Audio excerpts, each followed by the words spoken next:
weird grinding noise coming from the steering. that we thought immediately it was coming from the steering or from the autopilot system.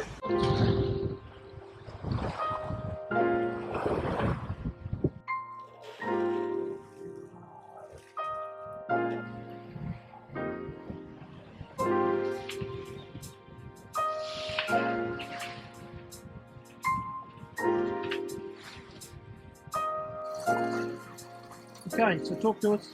About what? Talk About about what's it. going on? So, when the winds drop to around 10, 11 knots true wind, we're dropping speed to around 5, also because of the waves, as we're smacking on the waves. We drop speed, but at the moment we've been keeping up a speed of 6.5 to 7.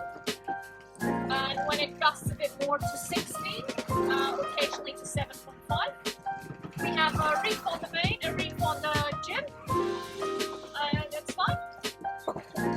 Absolutely fine.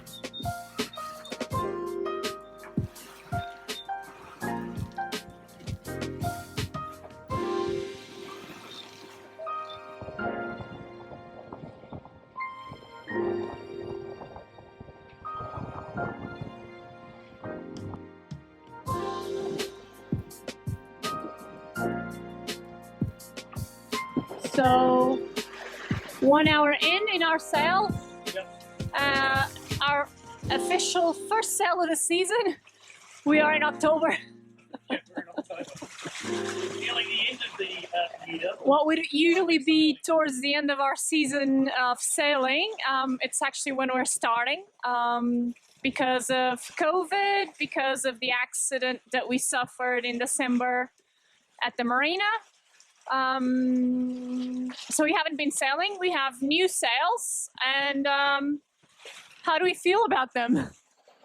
They're good. They're very good. They're very good. When we were in medium seas, I'd say, probably a metre and a half. I'm not sure if this can capture. Some big holes here and there. Yeah. So we're leaving. We've just departed Malta, Valletta. One day after. One day after the Rolex. The sea state's still a bit confused here in this area because it's where it shallows. And we are a bit rusty. After all, it's been a year since we've sailed. Many years since we've sailed, and we're a bit rusty. Yeah. And I wouldn't say nervous, I'd just say we're out of practice. Well, there's something we didn't film. So we filmed our passage motor sailing from Tunisia to Turkey, but we didn't film the passage motor sailing again from Turkey to Malta, where we almost got caught on the Medicane.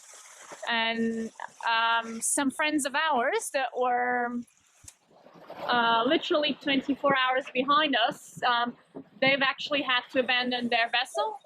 And that kind of throw us a bit off balance because the last forecast we had before departure from Turkey was fine. There was nothing that suggested the formation of this Medicane. However, when we were motor sailing to Malta, the sea state conditions and the weather, the general weather conditions were not according to the forecast. And ignorance is a bless because we thought, oh yeah, the forecast is wrong as usual. But when we arrived Valletta, we found free Wi-Fi. We've downloaded the forecast and we kind of saw that the Medicane had just formed pretty much less than 24 hours before our arrival.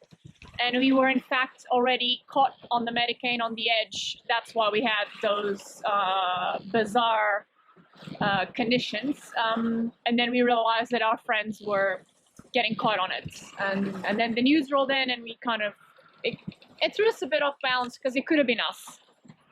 Nothing could have foreseen with our forecast what happened. So now we have the new sails. We're pretty much testing them for the first time.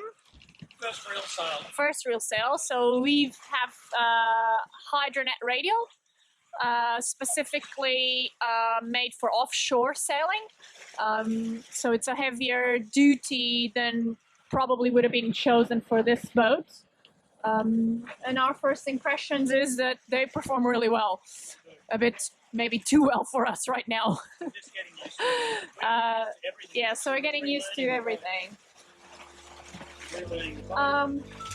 Anyway, Ella is very excited because she hasn't sailed also, and she likes to sail. And pretty much this is our plan. We've been out for 1 hour now. This area he was very confused. We are currently with 1 reef on the main and 1 reef on the jib.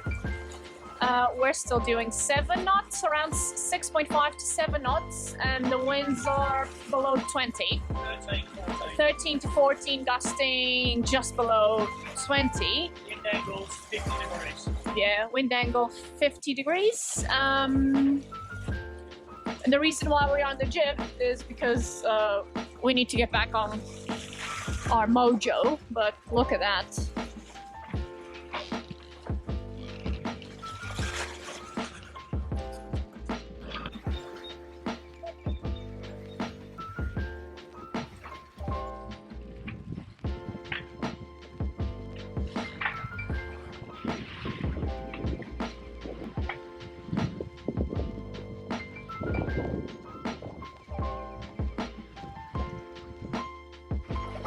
So we finally came out of the shallow area around Malta, and the sailing conditions have improved quite a bit. It's much more comfortable right now. Look at that. We are 10 nautical miles from the cargo area where they kind of traverse through the Malta Channel towards the Ionian. John is over there kind of trying to hide from the wind. He says it's a bit cold. And little Monster has resigned to her position today. And that's it.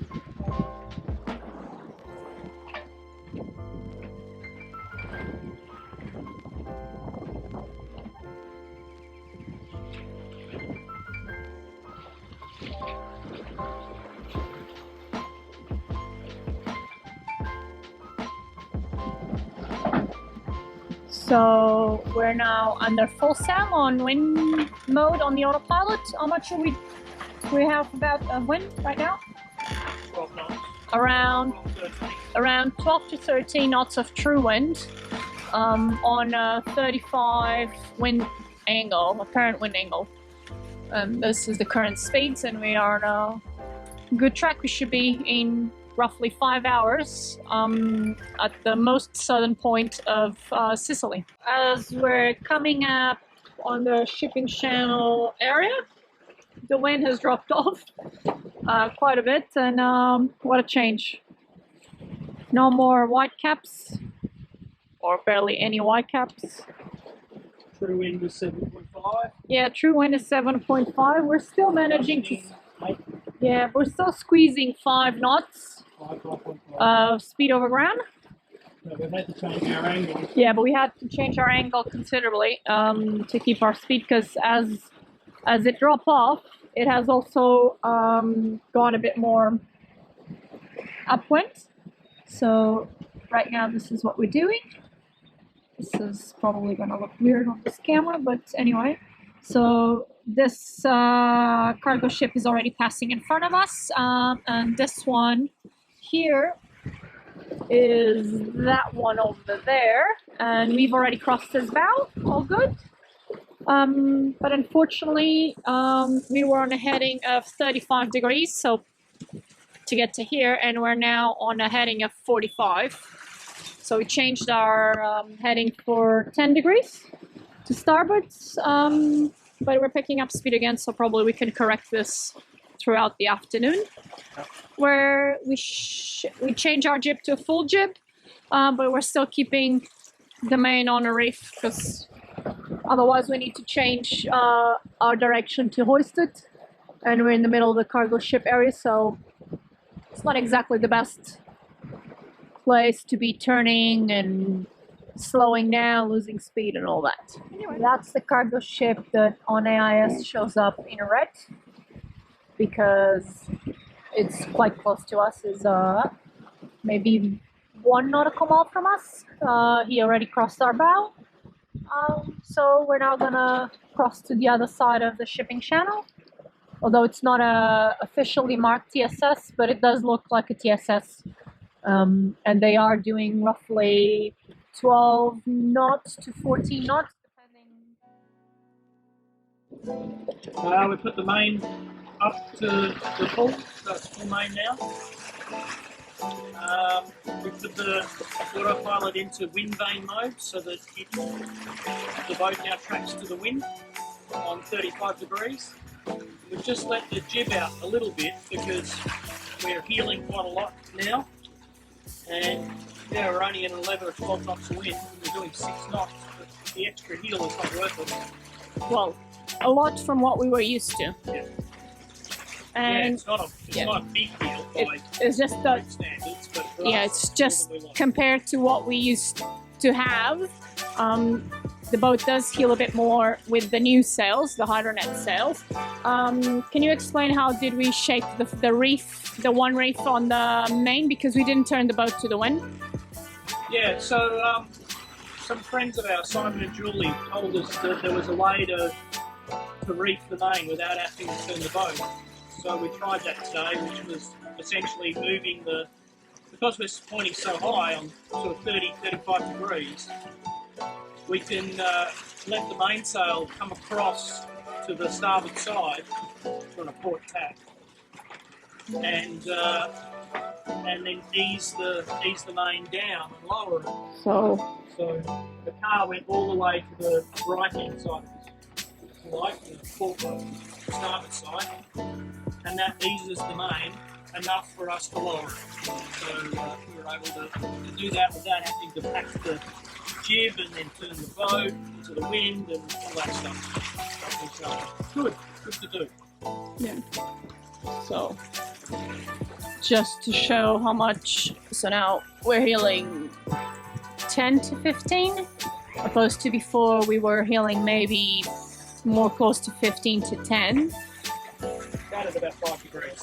Yeah, but it's interesting because indeed the other sails didn't perform as well as these ones, where we were not used to getting the kind of speeds that we're experienced today with this sail, like in true winds of 10, 12, more or less, on an upwind sail, so on 30 degrees, 35 degrees, apparent wind angle, we're getting 5, 6s, with reefs on the main and on the Genoa, and then without those reefs we started getting close to 7s. So overall, these sails seem to perform.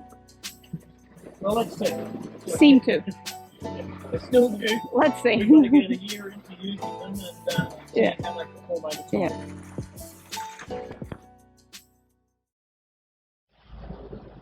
Okay.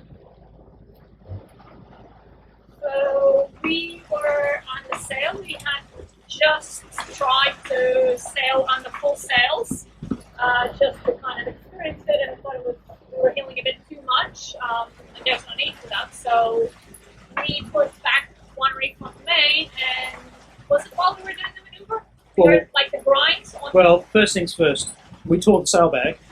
Yes, we tore the sail bag, that's the other detail. We tore the back end of the sail bag. We haven't had a look at it. When we were putting the reef back on, the reef line. Hot and tore a bit of the sail bag, but that's fabric. It's easy. But during that process, we heard a weird grinding noise Coming from the steering. that we thought immediately it was coming from the steering or from the autopilot system. So we kind of tried to pay a bit more attention, and we heard it again, and I immediately noticed that it seemed to be coming immediately under the cap that we have here for the tiller, the emergency tiller, so right on top of the rudder stop. So we packed up immediately the jib, John started the engine just in case, and I went downstairs to basically open the cabinet unit where I can actually see the entire rudder stop inside the boat, and the quadrant for the autopilots.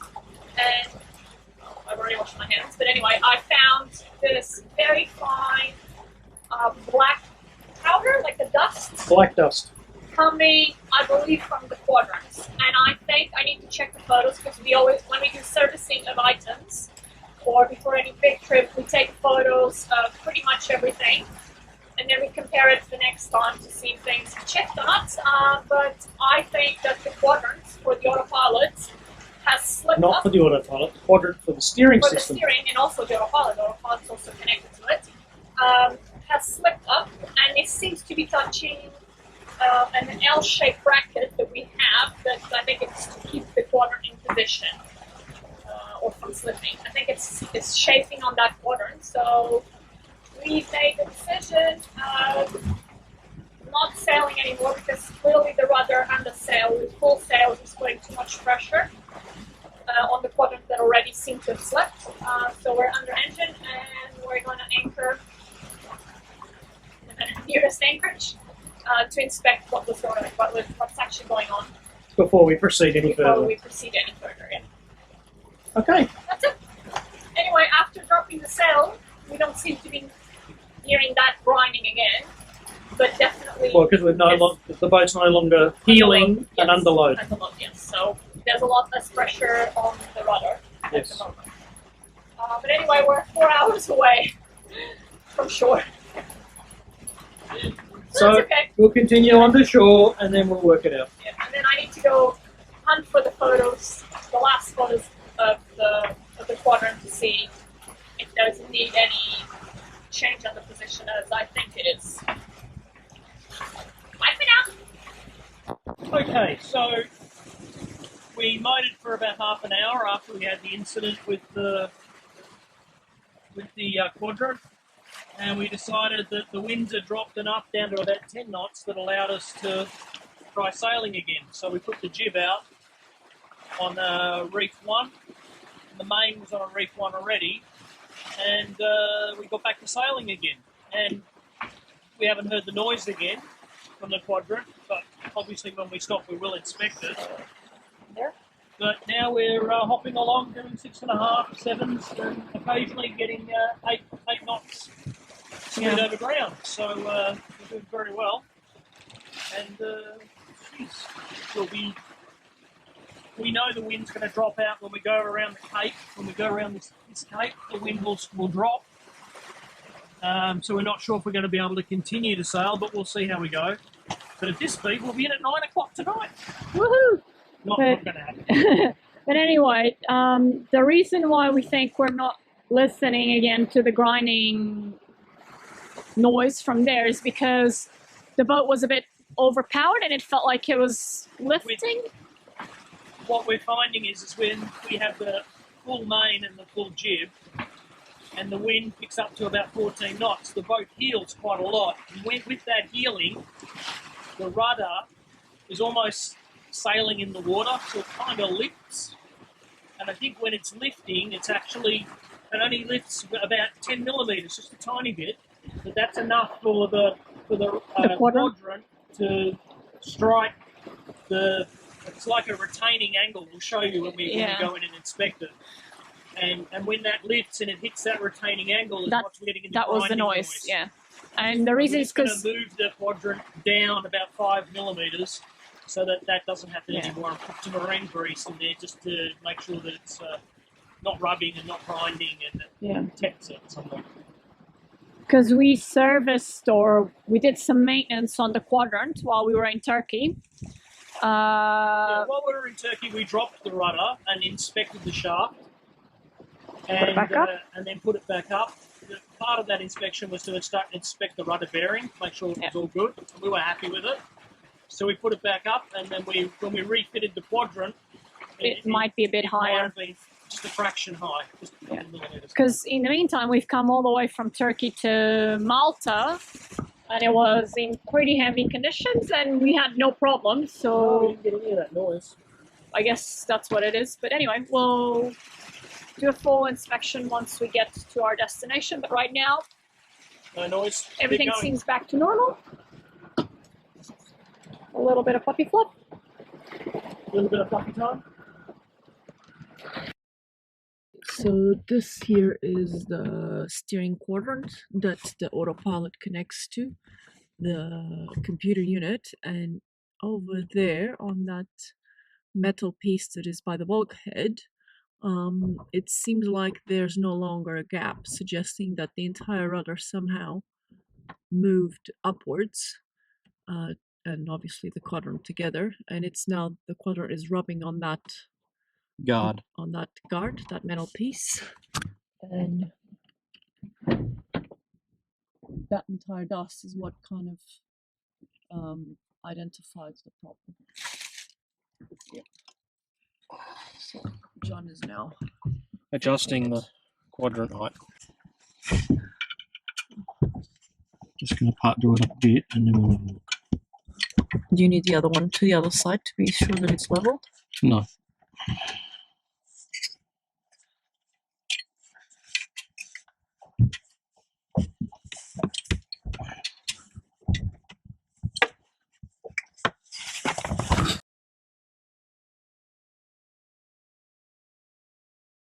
Thanks for watching. Don't forget to subscribe and check out our social media.